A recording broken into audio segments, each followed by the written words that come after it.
Bismillahirrahmanirrahim. Assalamualaikum warahmatullahi wabarakatuh. Waalaikumsalam warahmatullahi wabarakatuh. Alhamdulillahirabbil alamin wassalatu wassalamu ala asyrafil anbiya'i wal mursalin wa ala alihi rasulillahi ajma'in. Puji dan syukur sama-sama kita haturkan kehadirat Allah Subhanahu wa taala yang telah melimpahkan rahmat dan karunia-Nya kepada kita semua, sehingga pagi yang cerah ini kita dapat bertemu kembali dalam kegiatan pelatihan PPKB Guru Pendidikan Agama Islam se-Indonesia. Salawat dan salam kita hadiahkan kepada junjungan kita yakni Nabi Muhammad sallallahu alaihi wasallam dengan doa Allahumma shalli ala sayyidina Muhammad wa ala ali sayyidina Muhammad. Bapak Ibu pelatih daerah yang kami muliakan, ya, apa kabar semuanya? Alhamdulillah, baik. Luar biasa. Hari ini merupakan hari kelima kita mengadakan kegiatan pelatihan. Mudah-mudahan setelah kegiatan ini Bapak Ibu menjadi pelatih daerah yang luar biasa, hendaknya bisa membimbing teman-teman kita di daerah kita masing-masing. Baik Bapak Ibu, saya izin share screen.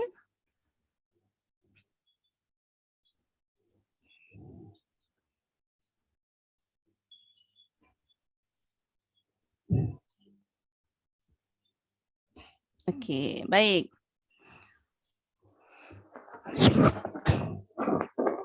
Ini merupakan ciri khas dari PPKB GPAI ya. Nah, jelas profilnya dan tempat pelatihannya. Jadi, profil kita sebagai GPAI selalu mengikuti pelatihan-pelatihan yang luar biasa. Nah, hari ini salah satunya di hari kelima yaitu pelatihan pengembangan keprofesian berkelanjutan.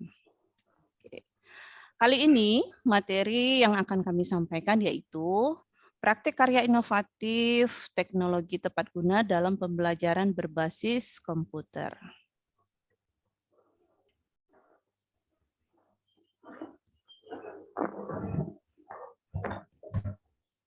Perkenalkan, nama saya Santi Ramadhani, bergelar SPD IMA. Alhamdulillah, 2 gelar. Namun 2 gelar ini masih ini saja baru, belum ada tambahannya sampai hari ini.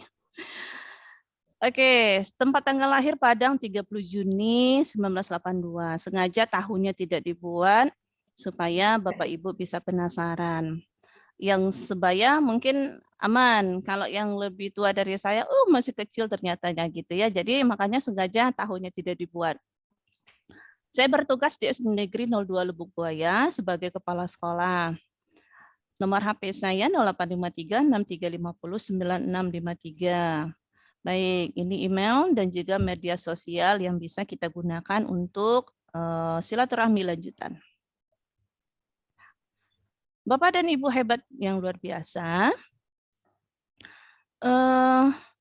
sebelum kita memulai materi pokok, nah skenario pembelajaran kita hari ini, nah ada iCare. iCare ini terdiri dari introduction, ada juga connection, ada application, reflection, serta extension. Nah, apa saja itu? Nah, berikut ini.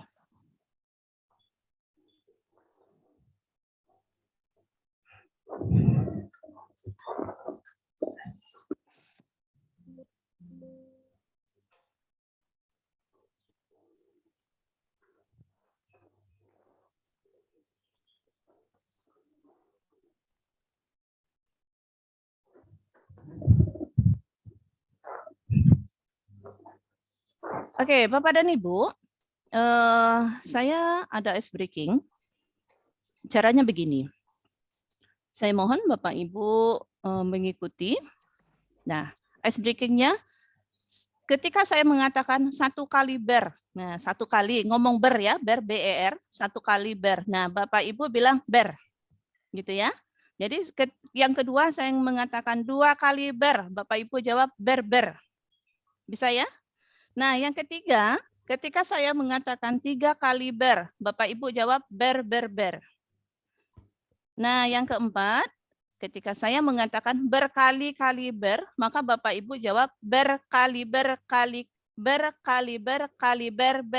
nah gitu. Jadi berkali, bernya 3 kali di belakang. Berkali, nah gitu. Oke, kita coba ya. Kita coba. Mudah-mudahan bisa kompak. Oke, baik. 1 kali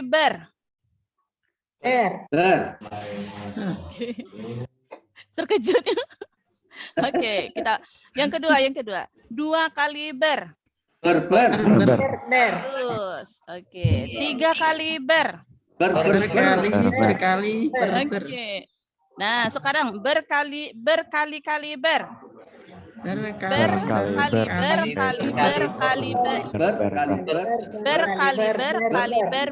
Jadi kalinya 2, bernya di belakang 3 ya. Oke, yuk kita ulang. 1 kali 2 kali 3 kali berkali-kali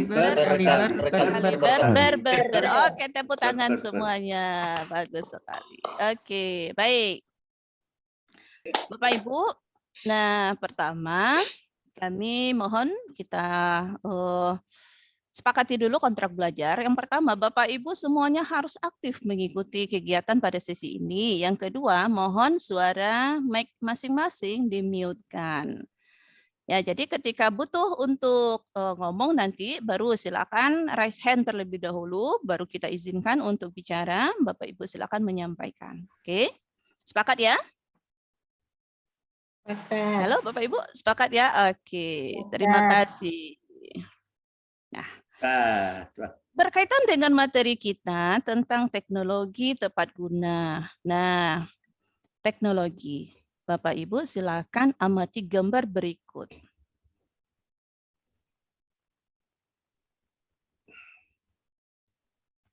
Sudah selesai pengamatannya?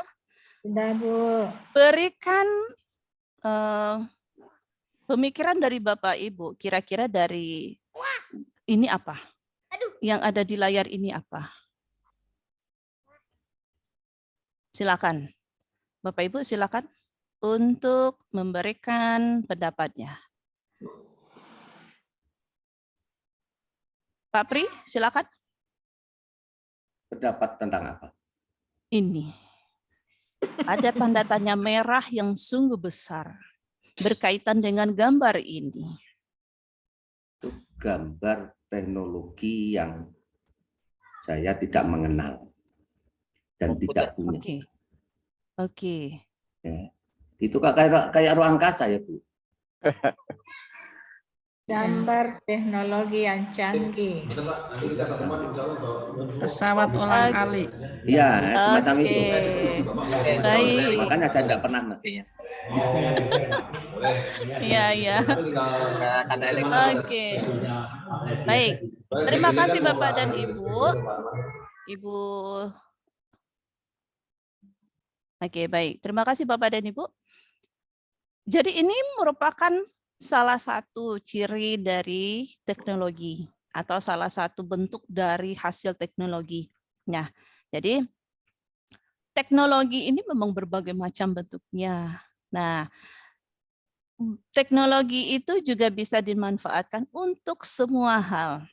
Jadi, dengan adanya gambar seperti ini, teknologi itu merupakan gabungan-gabungan atau hasil apa istilahnya fermentasi, bisa juga dibilang seperti itu ya. Nah, jadi ada suatu karya, makanya dihasilkan dengan adanya era 5.0. Nah, jadi bentuknya akan menjadi seperti ini. Baik, kita lanjut. Apa dasar hukum dari materi kita hari ini tentang teknologi karya inovatif teknologi tepat guna? Nah, pertama, Undang-Undang Nomor 20 Tahun 2003 tentang Sistem Pendidikan Nasional. Yang kedua, Undang-Undang Nomor 14 Tahun 2005 tentang Guru dan Dosen, Peraturan Menteri Negara Pemberdayaan Aparatur Negara dan Reformasi Birokrasi Nomor 16 Tahun 2009 tentang jabatan fungsional guru, dan angka kreditnya. Berikutnya Peraturan Menteri Pendidikan Nasional Nomor 35 Tahun 2010 tentang petunjuk teknis pelaksanaan jabatan fungsional guru dan angka kreditnya. Nah, jadi ini bisa menjadi pedoman bagi kita untuk memahami materi kita hari ini. Oke. Apa yang melatar belakangi kenapa kita harus memahami materi ini? Sebagai pelatih, kita memang sangat harus dituntut untuk memahami. Kenapa?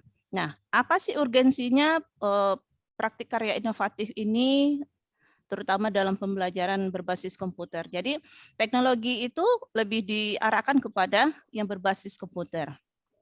Adapun latar belakangnya, tantangan kemajuan ilmu pengetahuan dan teknologi saat ini yang menuntut kita harus lebih tahu, harus lebih bisa. Lalu perubahan pendekatan pembelajaran. Nah, perubahan dalam pendekatan pembelajaran yang bisa berubah seperti ini, maka kita juga harus dituntut, atau maksudnya kita juga dituntut untuk mengikuti perubahan ini. Supaya dengan adanya teknologi yang maju, kita juga bisa mengerjakan, kita bisa membuat, minimal bisa memodifikasi. Lalu, latar belakang yang ketiga adanya perubahan kurikulum. Nah, dengan adanya perubahan kurikulum ini, maka semua metode, semua model juga mengadakan perubahan. Artinya bukan perubahan secara utuh, tapi karena adanya perkembangan teknologi yang lebih maju, maka dengan adanya perubahan kurikulum, maka teknologi juga mengikuti. Kita sebagai pelaku pendidikan juga harus mengikuti semua perubahan ini, agar kita memang betul-betul menjadi guru dan menjadi pelatih yang lebih profesional. Oke. Ini tujuan. Tujuan kita mempelajari materi hari ini, pertama, Bapak Ibu sebagai pelatih bisa menjelaskan karya inovasi teknologi tepat guna dalam pembelajaran berbasis komputer. Yang kedua, Bapak Ibu pelatih bisa memahami pengembangan model pembelajaran melalui karya teknologi tepat guna dalam pembelajaran berbasis komputer. Nah, yang ketiga, Bapak Ibu pelatih bisa mendesain pembelajaran melalui aplikasi teknologi informasi. Nah, jadi sebagai seorang pelatih kita memang harus mengikuti perkembangan teknologi, minimal mampu memodifikasi yang ada. Jadi kalau menciptakan yang baru itu sungguh luar biasa. Namun kita juga dituntut, kalaupun kita tidak mampu menciptakan hal yang baru, tapi mampu untuk memodifikasi. Nah, baik, Bapak dan Ibu. Sekarang kita bentuk menjadi 3 kelompok. Nah, nama-nama kelompok sudah kami bagikan di dalam grup, ya. Nanti Bapak Ibu bisa pindah ruangan breakout langsung ke grup kelompok masing-masing. Dalam waktu nanti 10 menit, karena kita punya waktu di sini hanya 15 menit. Jadi 10 menit Bapak Ibu berada di kelompok masing-masing untuk membahas apa yang akan dibahas, yaitu ini.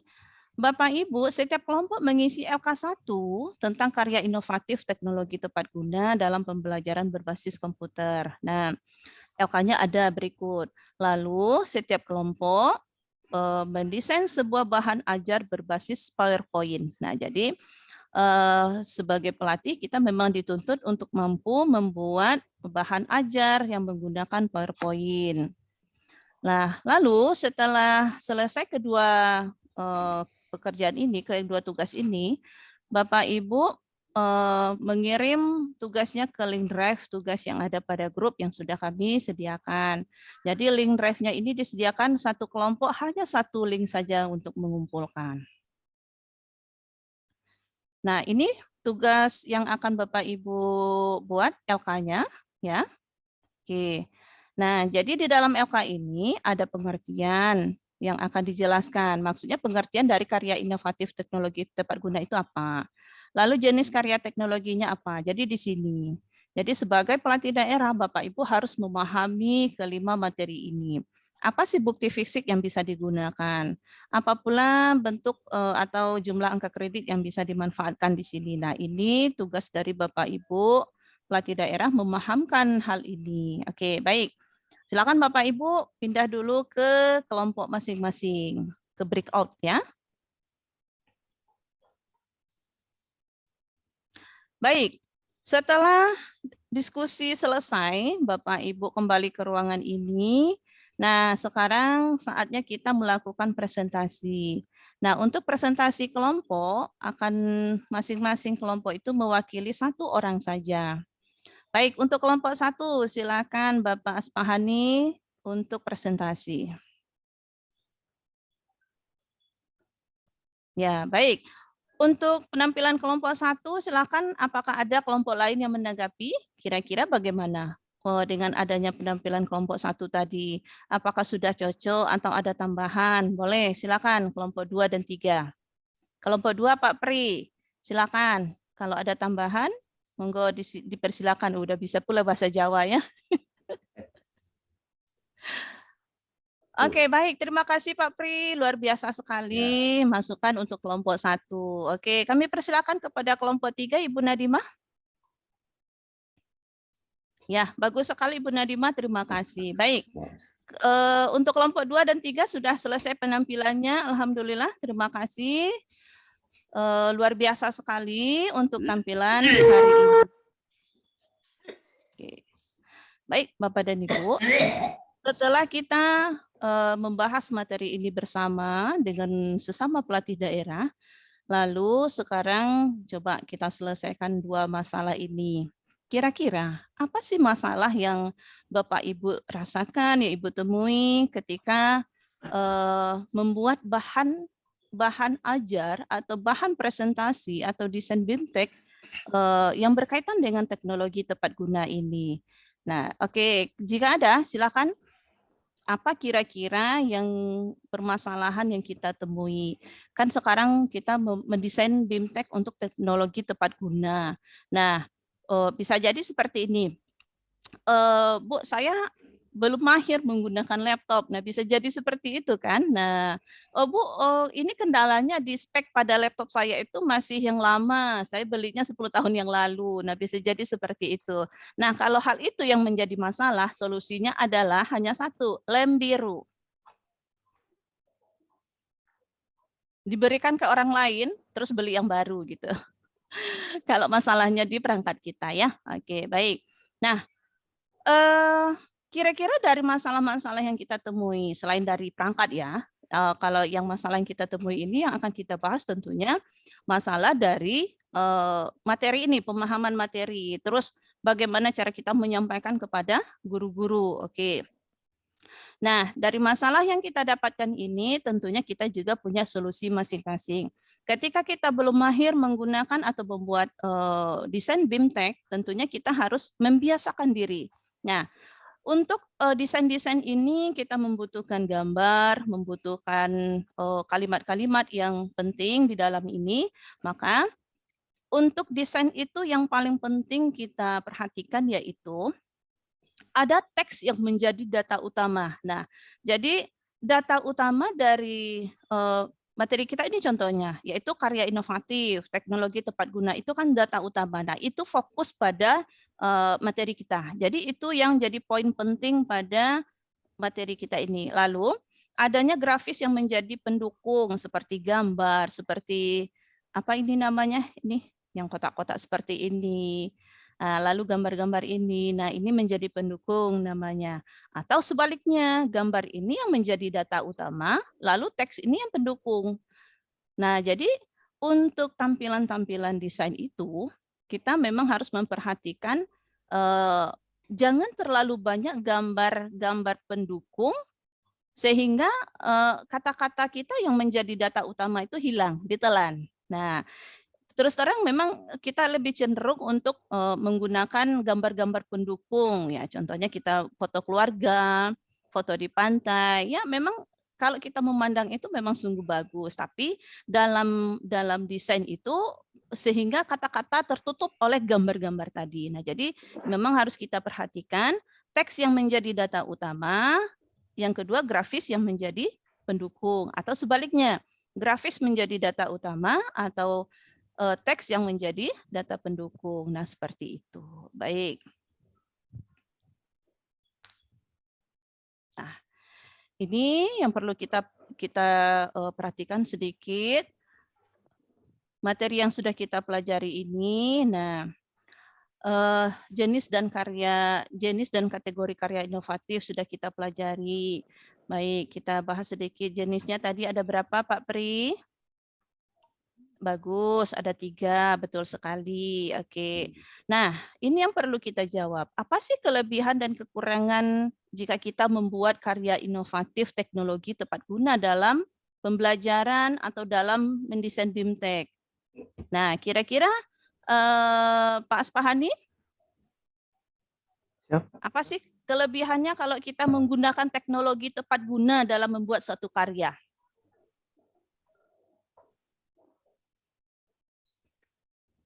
Ya, bagus sekali. Ya, betul. Jadi, pembelajaran atau kita sebagai pelatih, dengan adanya teknologi seperti ini menjadikan materi yang kita sajikan itu lebih menarik. Nah, kelemahannya atau kekurangannya adalah dibutuhkan inovasi dari kita.